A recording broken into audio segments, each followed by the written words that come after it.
C'est un terrain de recherche encore largement inexploré. Voici la forêt tropicale de Taï en Côte d'Ivoire. 500 000 hectares de végétation primaire où 2 chercheurs français vont passer un mois. Marine Drouilly est spécialiste des animaux carnivores. Robin Orion est ingénieur biologiste.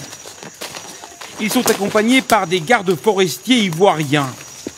Et ils ont une mission, étudier les léopards qui vivent ici et dont on ne sait quasiment rien. Nous, on est la première équipe à faire un réel suivi à long terme sur toutes les populations de léopards en Afrique de l'Ouest pour essayer de regarder leur statut, les menaces, le nombre d'individus qui restent. On a hâte de voir ce que ça va donner. Le problème, c'est que le léopard est un animal discret et solitaire. S'il est facile de le croiser dans les grandes réserves d'Afrique australe, ici en Afrique de l'Ouest, cela relève du miracle. En 2 ans, Robin Orion l'a aperçu 2 fois. J'ai eu la chance de le voir à Taï quelques secondes, mais sur les heures et les heures de marche, en comparaison, c'est assez faible. Ça fait partie du métier, c'est le jeu. Alors, pour l'étudier, les chercheurs doivent s'armer de patience. Ils marchent plus de 10 km par jour et analysent chaque indice, chaque trace laissée par les félins. La crotte, elle est très précieuse pour les biologistes pour plusieurs raisons. Elle nous apporte pas mal d'informations.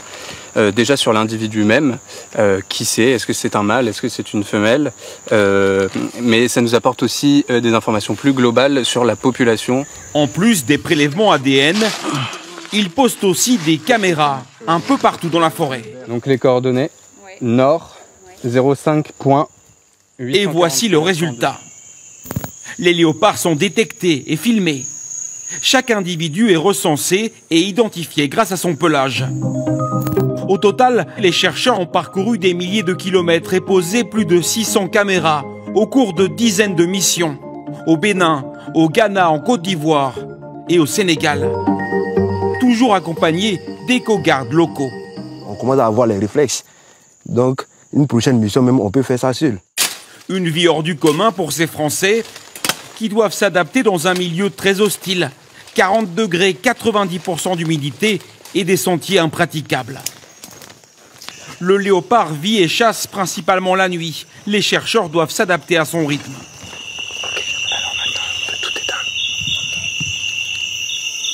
Des heures d'attente interminables, à écouter les bruits de la forêt et imiter de temps en temps le cri d'une proie pour l'attirer.